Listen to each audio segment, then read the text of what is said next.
अस्सलाम वालेकुम एवरीबॉडी। तो क्या बोलती है पब्लिक। तो गाइस हम हैं यहाँ पे आपके लिए क्लास 10 का गैस पेपर लेकर। अच्छा, किसके लिए? यह है जियोग्राफी के लिए होने वाली है सेट ए। ये जो गैस पेपर है भाई, ये बनाया गया है आपके जो प्रीवियस ईयर क्वेश्चन पेपर थे। हमने यहाँ पे मोस्ट इंपॉर्टेंट क्वेश्चन लाए हैं जो ऑलरेडी पूछे जा चुके हैं। हमने कुछ अपने साइड के हैं जो ऑलरेडी पूछे जाएंगे, ठीक है ना। तो आप यहाँ पे ट्रस्ट कर सकते हैं। देखो, आपको मैक्सिमम मार्क्स तो यहाँ से मिल सकते हैं, ठीक है। हमारा सेट ए होने वाला है, सेट बी भी आएगा, बट सेट ए में जो इंपॉर्टेंट क्वेश्चन है पहले वो डिस्कस करेंगे। याद रखना, हमारे जो क्वेश्चन होंगे ये लॉन्ग आंसर में होंगे। कौन से होंगे? लॉन्ग आंसर में। आपको इनको टारगेट देना है, इनको अच्छी तरह से स्टडी करके जाना है, तो डेफिनेटली आप बेटर स्कोर करके आओगे अपने टाइम के पास, ठीक है। अपने एग्जाम में बेटर स्कोर करके आओगे, ठीक है। डेफिनेटली आपके ऊपर बहुत ज़्यादा प्रेशर होगा, बहुत ज़्यादा फ्रस्ट्रेशन होगी, नर्वसनेस होगा। नर्वसनेस चलती है भाई, क्योंकि एग्जाम का टाइम है, तो ये कम ही वक्त बचा है, उसके बाद आप फ्री हो जाएंगे, ठीक है। तो चलिए विदाउट वेस्टिंग मच टाइम हम अपना स्टार्ट करते हैं। आज का जो हमारा टारगेट है, देखो मैंने आपके लिए हेडिंग क्या लाई है, हेडिंग थोड़ा सा देख लेते हैं। कहते हैं class 10 geography, definitely we are going to discuss about the geography, it's important questions, long answer type question है। एंड यहाँ पे अगर आप मुझे सोशल मीडिया पे फॉलो करना चाहते हो, डेफिनेटली यू कैन सर्च, ये कीवर्ड्स आप सर्च करेंगे RASHADZ एंड आप मुझे वहाँ पे पाएंगे। देखो स्टार्ट करते हैं। आज का पहला क्वेश्चन क्या है, जल्दी से खत्म करने की कोशिश करेंगे। पहला क्वेश्चन कहता है right and detail the types of soil found in India. आपको बताना है कि different type of soil found in India. देखो, अब इंडिया में एक ऑर्गेनाइजेशन है जिसको हम कहते हैं ICAR। क्या कहते हैं भाई इसको? Indian council of agriculture research. इसने इंडियन सॉइल को क्लासीफाई किया इनटू 8 कैटेगरीज में। कितनी में कैटेगरी की है? 8 कैटेगरीज में इसने क्लासीफाई किया। तो हम चलो देख लेते हैं जल्दी जल्दी, ठीक है ना। आप सबको पता है कि सबसे पहले होता है हमारे पास कौन सा होता है? अलुवियल सॉइल होती है। हो गया अलुवियल सॉइल। उसके बाद क्या आ जाएगा हमारे पास? ब्लैक सॉइल, जिसको क्या कहते हैं? रूगर सॉइल भी कहते हैं। उसके बाद तीसरा क्या आ जाता है हमारे पास? ब्लैक सॉइल, माउंटेन सॉइल आ जाता है। उसके बाद पीटी सॉइल आ जाता है, पीटी और मार्शी साथ में लिखेंगे। एंड उसके बाद आ जाता है हमारे पास अल्कलाइन सॉइल आ जाता है, अल्कलाइन सॉइल आ जाता है। एंड उसके बाद हमारे पास क्या आ जाता है? लिटरेट सॉइल आ जाता है। उसके बाद हमारे पास आ जाता है रेड सॉइल आ जाता है। एंड ये कुछ इंपॉर्टेंट टाइप्स हैं और भी इसमें आता है। जैसे एक और कौन सा आता है, उसको हम कहते हैं डेजर्ट सॉइल। क्या कहते हैं भाई? Desert, arid and semi arid desert soil आती है, वो भी आ जाता है। देखो 1 2 3 4 5 6 7 8, इसके ऊपर आप डिटेल से नोट लिखेंगे तो डेफिनेटली आप मैक्सिमम मार्क्स यहाँ पे लेकर आएंगे, ठीक है। तो ये था हमारा क्वेश्चन नंबर फर्स्ट। चलो मूव करते हैं क्वेश्चन नंबर सेकंड की तरफ, देख लेते हैं। क्वेश्चन नंबर सेकंड क्या कहता है भाई, लोग देख लेते हैं। कहता है describe the impact of globalisation on Indian agriculture. आपको बताना है कि ग्लोबलाइजेशन की वजह से इंडियन एग्रीकल्चर पे क्या इम्पैक्ट आया, ठीक है ना। देखो सबसे पहले आपको पता होना चाहिए भाई ग्लोबलाइजेशन होता क्या है, एंड उसके बाद इंडियन एग्रीकल्चर पे क्या इम्पैक्ट आता है। देखो ग्लोबलाइजेशन का मतलब है जब इंटरनेशनल लेवल पे आइडियाज़ और टेक्नोलॉजी शेयर हो जाती है। एक कंट्री ए है, एक कंट्री बी है, ठीक है ना। जब इनके बीच में आइडियाज़ या टेक्नोलॉजी या इवन करेंसी या कैपिटल जब शेयर हो जाते हैं, तो इसको हम क्या बोलते हैं? ट्रांसफर हो जाते हैं। इसको बोलते हैं हम ग्लोबलाइजेशन। ये इसको हम बोलेंगे integration of national economy with the international economy, इसको हम ग्लोबलाइजेशन बोलेंगे। देखो ग्लोबलाइजेशन है ना, टोटल दुनिया को चेंज करती है। ये 70s का फिनोमेना 1970s में आता है। ये ग्लोबलाइजेशन का कंसेप्ट है, इसने पूरी वर्ल्ड को चेंज करती है। आप देखोगे आपके पास फोन अभी देख रहे हैं ना, तो ये कैसे पॉसिबल हुआ भाई? हम लोगों ने तो नहीं बनाया, ये USA से बन के यहाँ पे आ गया, ठीक है। टेक्नोलॉजी की बात करो, वहाँ पे आपके पास जो भी है इलेक्ट्रॉनिक गैजेट्स हैं, जो भी आपके पास डेवलपमेंट है टेक्नोलॉजी में, ये कहाँ से आती है? ये USA से आती है, ये यूरोपियन कंट्री से आता है। जो एडवांस कंट्री उन्होंने ये बनाया है, ग्लोबलाइजेशन के पास वजह से हमारे पास पहुंच चुका है, ठीक है ना। अच्छा, डिफरेंट फील्ड में डिफरेंट इफेक्ट होता है ग्लोबलाइजेशन के। एग्रीकल्चर में क्या होता है, हमें पता है कि भाई हमारे पास जो था पहले ट्रेडिशनल मेथड थे एग्रीकल्चर के लिए, ठीक है ना। उसके बाद जब हम देखेंगे तो टेक्नोलॉजी की वजह से, ग्लोबलाइजेशन की वजह से हमारे पास नए मेथड आ गए। मिसाल के तौर पर एग्जांपल से समझते हैं, जिस तरह हमारे पास आ गया हार्वेस्टर आ गया, ठीक है ना। हार्वेस्टर आ गए, हमारे पास थ्रेशर आ गए, थ्रेशर वो निकालने के लिए, ठीक है ना। एंड उसके बाद हमारे पास ट्रैक्टर आ गए। हमने कौन से ट्रैक्टर बना दिए भाई? ये ऑलरेडी टेक्नोलॉजी की बनी हुई थी, हमने तो चिपका दिया, मतलब हमने यूज़ करना शुरू कर दिया। तो ये थी कुछ इंपॉर्टेंट टेक्नोलॉजी जो ग्लोबलाइजेशन की वजह से हमारे पास पहुंची। और उसके बाद सबसे इंपॉर्टेंट क्या होता है, हमारे पास फर्टिलाइजर पहुंचे भाई। हम तो पहले वो बायो फर्टिलाइजर यूज़ करते थे, ऑफकोर्स वो अच्छे थे, बट वो उतनी प्रोडक्टिविटी नहीं पैदा करते थे। हमने पोटेशियम की फर्टिलाइजर लाई, हमने नाइट्रेट्स की फर्टिलाइजर्स लाए, बाकी फर्टिलाइजर लाए। और सबसे इंपॉर्टेंट हमने जो हाई वैरायटी यील्ड या हाई यील्ड वैरायटी वाला जो सीड लाया ना, जिसको हम कहते हैं साइंटिफिक सीड। साइंटिफिक सीड की वजह से टोटल रिवोल्यूशन हो गया, तो वो इसमें आपको लिखना पड़ेगा, ठीक है बच्चों। तो ये था ग्लोबलाइजेशन का इम्पैक्ट ऑन इंडियन एग्रीकल्चर। आप और डिटेल में लिख सकते हैं, यहाँ पे मैंने आपको जनरल बता दिया है। अगले पे चलते हैं। कहते हैं define geographical condition required for the growth of rice, ठीक है। आपके ऊपर आपको राइस के ऊपर लिखना है। और उसके बाद ज्योग्राफिकल कंडीशंस की होती हैं भाई। देखो सबसे पहले राइस कौन सी क्रॉप है, क्या ये खरीफ क्रॉप है, क्या ये रबी क्रॉप है, आपको ये बताना है। उसके बाद कितना टेम्परेचर चाहिए, ठीक है ना, कितना टेम्परेचर चाहिए, हो गया। उसके बाद कितनी रेनफॉल चाहिए, ठीक है ना, हो गया, रेनफॉल हो गया भाई। उसके बाद क्या गया, कंडीशन होती है इसमें। और क्या लिखेंगे, क्लाइमेटिक कंडीशन कैसी होती है, इसका सोइंग सीजन कौन सा है, इसका हार्वेस्टिंग सीजन कौन सा है, ये आप लिखेंगे। एंड इसके बाद प्रोडक्शन कैसी होती है, सोइल कैसी होना चाहिए राइस के लिए, ये भी इंपॉर्टेंट है भाई।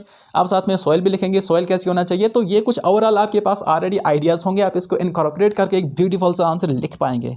ऑलराइट, तो चलते हैं, मूव ऑन करते हैं। देखो, अगर मज़ा आ रहा है तो डेफिनेटली इस चैनल को ज़रूर सब्सक्राइब करें, वीडियो को लाइक करना तो बनता है, एंड फ्रेंड के साथ शेयर करो, ठीक है ना। देखो, बॉयज़ में क्या होता है भाई, सभी फ्रेंड्स पास होना चाहिए। अब फ्रेंड पीछे रह जाएगा तो अच्छी बात तो नहीं है। Why do we need to conserve resource या मिनरल्स, ठीक है ना। अच्छा, क्वेश्चन आ सकता है, मिनरल्स भी आ सकता है, रिसोर्स भी आ सकता है, RESOURCE, दोनों एक ही बात है, ठीक है ना।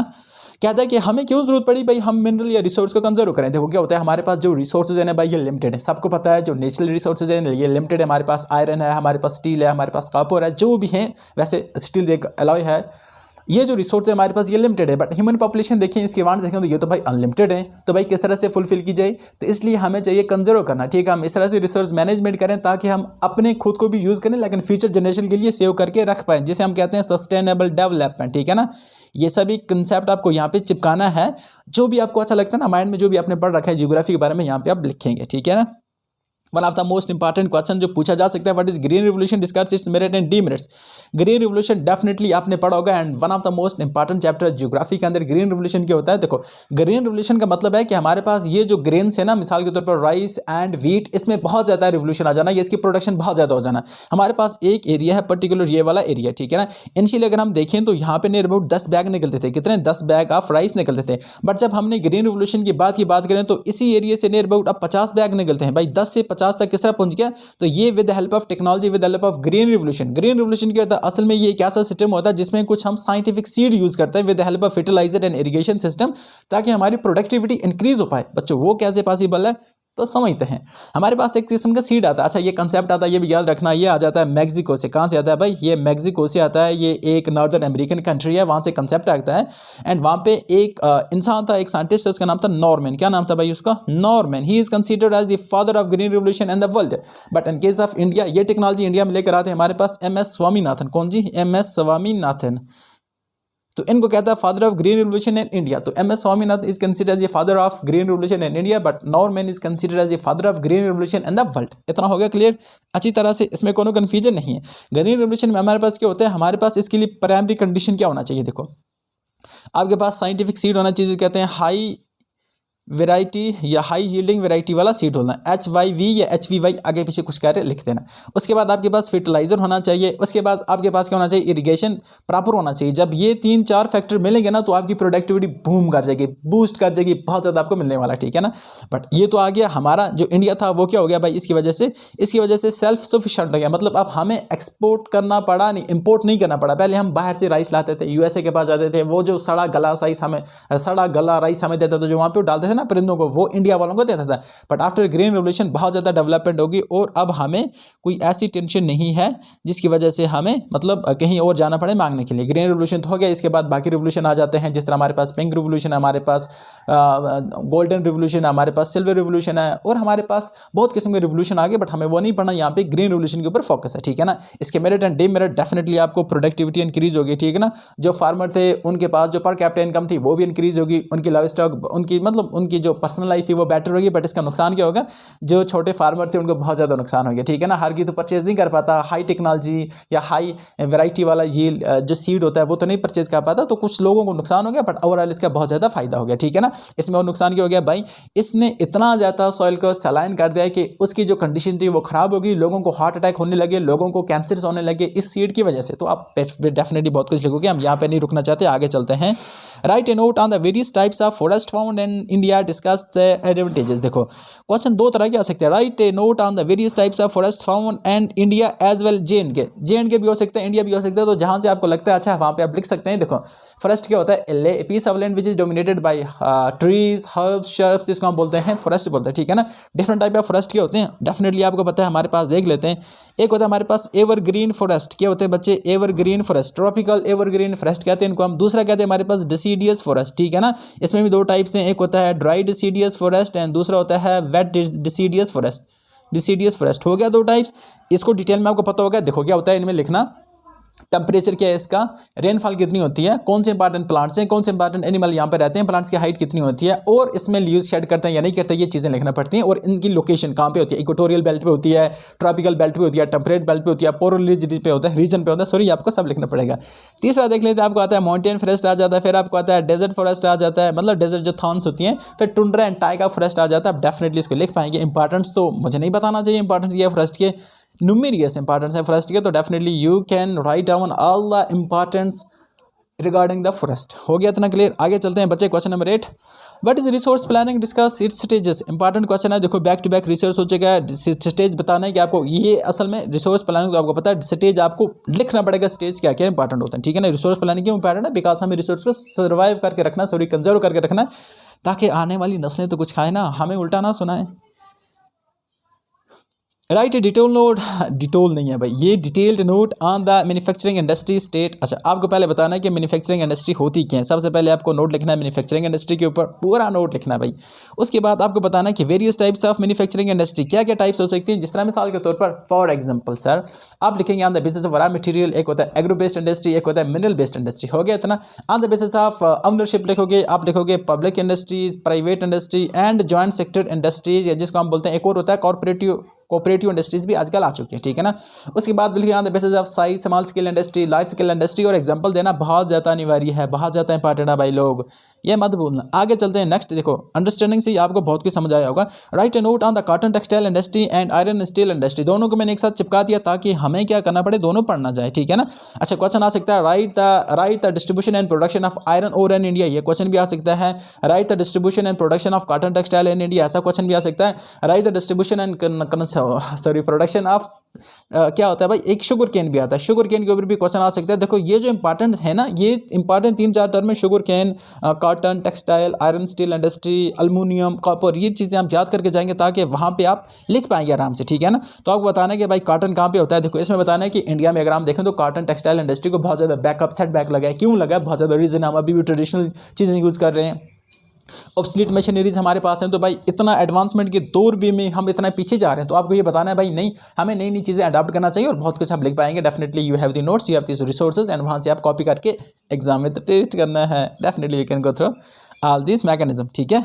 इंडस्ट्री, स्टील इंडस्ट्री हमने अभी पढ़ा, and you can write better on all these things. What do you think solar energy has a bright future in India, भाई सोलर एनर्जी का ब्राइट फ्यूचर इंडिया के अंदर बहुत ज़्यादा इंपॉर्टेंट क्वेश्चन है, एंड ये ऐसे क्वेश्चन होते हैं डिमांड में क्वेश्चन होते हैं, तो आप इसको स्टार मार्क करते हैं। देखो इंपॉर्टेंट क्वेश्चन है, सोलर एनर्जी क्या होता है भाई, ऐसी एनर्जी जो होती है रिन्यूएबल एनर्जी भी है, जो हम लेते हैं सन से विद द हेल्प ऑफ जो सोलर सेल होते हैं, ठीक है ना। तो क्यों, एक तो ये एनवायरमेंटल फ्रेंडली होती है, दूसरा इसमें होता है पर कैपिटल या सॉरी इसमें जो होता है ना इन्वेस्टमेंट, वो इन्वेस्टमेंट इनिशियल इन्वेस्टमेंट थोड़ा सा ज़्यादा हो सकता है, बट लेटर ना हमें रिड्यूस होकर मतलब ओवरऑल इसका फायदा मिलता है, ठीक है ना।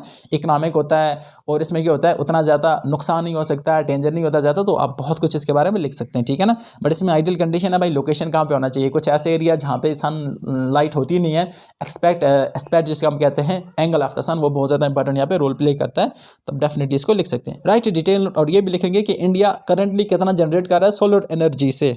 आई होप इतना क्लियर हुआ होगा बच्चों को। राइट डिटेल फॉर हो गया, I am sorry for that, कभी कभी होता है ऐसा। Write a detail note on the production and distribution of कोयल इन इंडिया, अब कोयल की बात ही है, कोयल की बारी है भाई। कोयल को कंसीडर किया जाता है, coal is known as the black gold in India. क्यों, इंडिया में अगर हम देखें तो मैक्सिमम जो एनर्जी प्रोड्यूस होती है वो कोयल से होती है, ठीक है, थर्मल एनर्जी जिसे हम कहते हैं।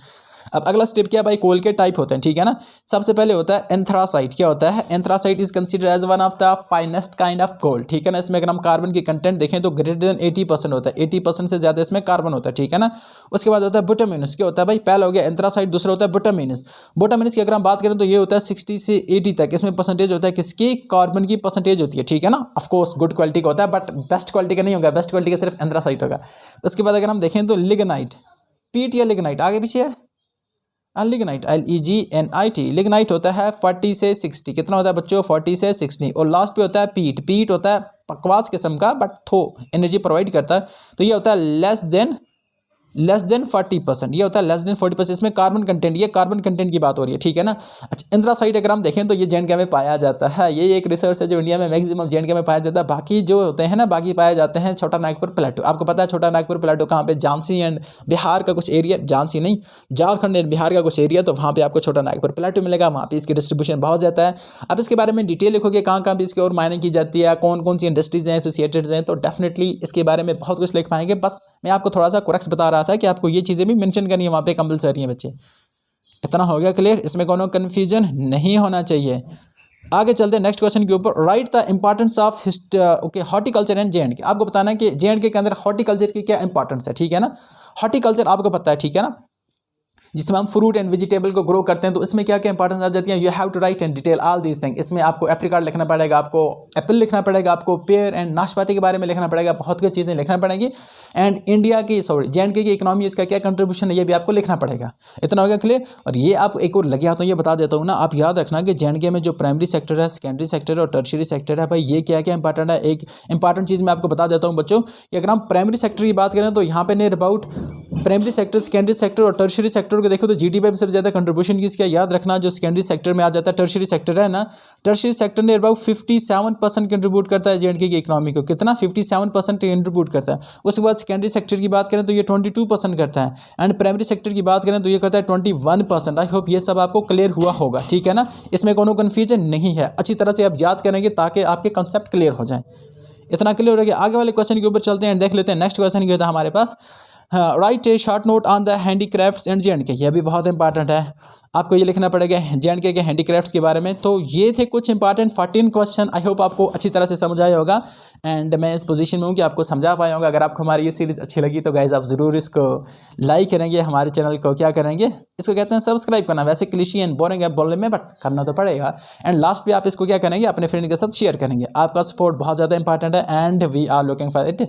तो मिलते हैं सेट बी में, तब तक के लिए अल्लाह हाफ़िज़, have a nice time ahead. Thank you. अगर कोई कंफ्यूजन या क्वेरी है तो we will meet in the comment session. Thank you, have a nice time ahead.